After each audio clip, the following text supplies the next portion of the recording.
2026 সালে রাজ্যে বিপুল সংখ্যক আসন নিয়ে ক্ষমতায় এসেছে বিজেপি। আর এই পালাবদলের পরে শুরু হয়েছে রাজনৈতিক হিংসার মতো ঘটনা। হিংসা রুখতে দলীয় কর্মী সমর্থকদের মধ্যে ইতিমধ্যেই বঙ্গ বিজেপি যারা শীর্ষ নেতৃত্ব তারা বার্তাও দিয়েছেন। যদিও হিংসা রুখতে রাজ্যে কেন্দ্রীয় বাহিনীও মোতায়েন করা হয়েছে, গভীর রাতে এরই মধ্যে গুলিবিদ্ধ হয়ে জখম হয়েছেন একটি থানার ওসি সহ 3 জন পুলিশ কর্মী এবং 2 জন কেন্দ্রীয় বাহিনীর জওয়ান। মঙ্গলবার 5 মে রাতে এই ঘটনা ঘটে সন্দেশখালীর ন্যাজাট থানার অন্তর্গত সরবেরিয়ার আগারহাটি গ্রাম পঞ্চায়েতের 14 নম্বর বামনঘেরি এলাকায়।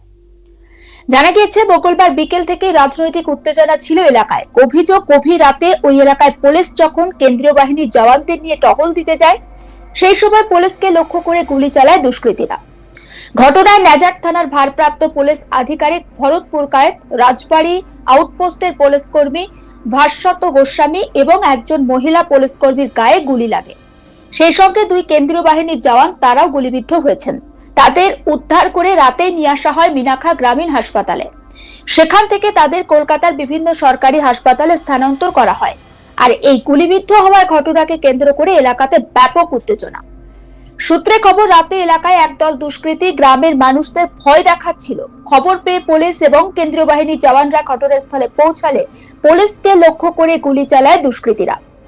এদিন সকালে ঘটনাস্থলে গিয়ে দেখা গেল একটি প্যাকেটের মধ্যে রয়েছে বেশ কয়েকটি সকেট বোমা। সূত্রে খবর, ঘটনাস্থল থেকে পুলিশ একটি আগ্নেয়াস্ত্র উদ্ধার করেছে। রাতেই বসিরহাট পুলিশ জেলার পুলিশ আধিকারিকদের নেতৃত্বে এলাকায় তল্লাশি চালিয়ে ঘটনায় জড়িত সন্দেহে বেশ কয়েকজনকে আটক করা হয়েছে। তবে বিষয়টি নিয়ে বসিরহাট পুলিশ জেলার পুলিশ আধিকারিকরা সংবাদ মাধ্যমের কাছে মুখ খুলতে রাজি হননি। বারাসাত রেঞ্জের আইজি অমিত পি জাভালকি তিনি ঠিক কি বলেছেন, একবার শোনাবো সেই বক্তব্য।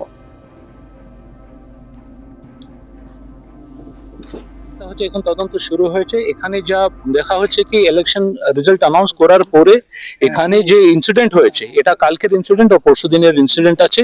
এরা যারা যুক্ত আছে ওদের আমরা এফিলিয়েশন না দেখে মোটিভটা ছিল এখানে ভিড়ি দখল করা, ওটা কেন্দ্রিত করা। আর যদি কোনো অ্যাঙ্গেল থাকে বা কোনো যার পিছনে কোনো শক্তি থাকলে নিশ্চয়ই আমরা এটা ইনভেস্টিগেট করে বার করব। যাদেরকে অ্যারেস্ট করা হয়েছে তাদের বাড়ির পক্ষ থেকে বলা হচ্ছে যে পুলিশ রাত্রিবেলায় চলে আসে এবং তারপর তাদেরকে একেবারে অ্যাটাক করা হয়, তারপর তাদেরকে নিয়ে চলে যাওয়া হয়। কোনোভাবে যুক্ত নয় বলে দাবি করা হচ্ছে। যারা ঘটনা ঘটিয়েছে তাদেরকে অ্যারেস্ট করা হয়নি। যারা অ্যারেস্ট হয়েছে ওখানে 2 ধরনের লোককে আমরা ডিটেইন করেছিলাম। এর একটা যেখানে ঘটনা ঘটেছে স্থানীয় জন, এবং বাড়ি গিয়ে যাদের বিরুদ্ধে অ্যালিগেশন আছে যারা ভিকটিম ছিল কি এরা ছিল আমার বাড়ি ভাঙচুর করেছে, ওদের বাড়ি হিট করে আমরা অ্যারেস্ট করেছি। আর সেকেন্ড ব্যাপার হচ্ছে রাত্রিবেলা যখন আমরা এখানে এসেছি, এখানে পুরোটা অন্ধকার, এখানে কিছু দেখা যায় না। গাড়ি নিয়ে আসলেও আপনারা কিন্তু লোকজনকে আইডেন্টিফাই করতে পারে না। সে অন্ধকারে এই ঘটনাটা ঘটেছে রাত্রি 10:30টার সময়। এই ঘটনা ঘটার সঙ্গে সঙ্গে যে পুলিশ যা অ্যাটেন্ড করছিল, সিএপিএফ ছিল ওখানে, পুলিশ ছিল, তারপরে সিনিয়র অফিসার্সরা এসে সিচুয়েশনটাকে কন্ট্রোল করে এবং ওখানে যারা ইনভলভ ছিল ওদের মধ্যে 4 জনকে অ্যারেস্ট করেছে।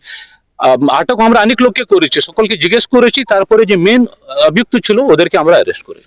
সকালে দেখলাম ফায়ারআর্মস রিকভারি হয়েছে, দেখলাম ফায়ারআর্মস আমরা পেয়েছি। এখান থেকে যে ব্যবহার হয়েছিল পুলিশের উপর অ্যাটাক করার সময় সে আমরা রিকভার করেছি। তদন্ত চলছে। কিছুটা এক্সপ্লোজিভ আমরা রিকভার করেছি, যে বোমা ইউজ করা হয়েছিল কালকে ওটা আমরা রিকভার করেছি। সব কিছু স্পেসিফিক কেস করা হয়েছে, একাধিক কেস করা হয়েছে। যারা যুক্ত আছে, যারা মোটিভ, যার পিছনে যারা আছে ওদের সকলকে কিন্তু আমরা অ্যাকশন নেব। না স্পেসিফিক আমরা কেস করেছি যারা ইনভলভ আছে। তারপরে যাদের এক্সপ্লোজিভ সাবস্টেন্স যে মানে বোমা এখানে পড়েছিল পাওয়া গেছিল ওটা আননোনের বিরুদ্ধে করেছি। যদি আমরা লিঙ্ক করতে পারি বা ওদের যে এটা যে কালকে যে ঘটনা ঘটেছিল, যে আমাদের কাছে খবর আছে কি ওরা যাদের ভিকটিমের বাড়ির সামনে ওরা বোমা ফেলেছিল, আমরা এভিডেন্স সংগ্রহ করছি। আর যেটা প্রমাণ হয়ে যায় তার বিরুদ্ধে অ্যাকশন নেব।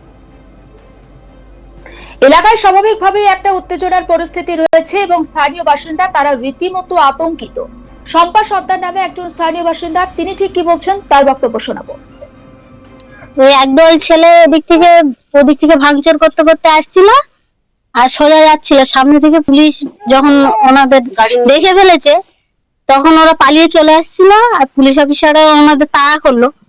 করার পর ওনারা আমাদের এই উঠোন থেকে পালিয়েছে আর কিছুটা এদিকে পালিয়েছে। সোজা পালিয়ে যাওয়ার পরে তারপর ওখানে গুলি চলেছে, আমরা বুঝতে পারিনি ওটা গুলির আওয়াজ, সেটা আমরা বুঝতে পারিনি। আমরা ভেবেছি হয়তো ওই বেড়াগুলো মেরেছে, তার জন্য শব্দটা হয়েছে।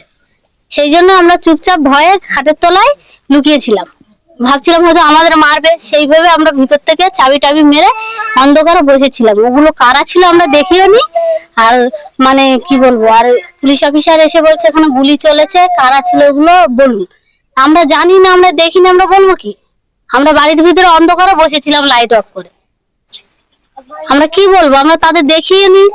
এবার ওনারা দেখেছেন, ওনারা নিজেরাই ওনাদের ওই ছেলেগুলো তাড়িয়েছে। ওনারা তো দেখেছেন কিছুটা এদিকে পালিয়েছে, কিছুটা ওদিকে পালিয়েছে, আর আমাদের দরজা লাগানো, ভিতর থেকে লাইট অফ। তাহলে আমরা কি করে দেখতে পারি? আমরা তো বাড়ির ভিতর, আমরা দেখবো কি হয়? তারপরে পুলিশ এসে এটুকু ওনারা বুঝতে পারছেন না, পুলিশ অফিসার এটুকু বুঝতে পারছেন না। তারপরে পুলিশরা এসে কি করলো? পুলিশরা লাথি মেরে দরজাটা ভেঙে দিলেন, দিয়ে আর ওই খাটের তলা থেকে আমাদের বের করলেন, টেনে বের করে জোর করে গাড়িতে তুললেন। তারপরে আমার বাবা মামা ছিল, বসেছিল, ওনাদেরকে তুলে নিলেন।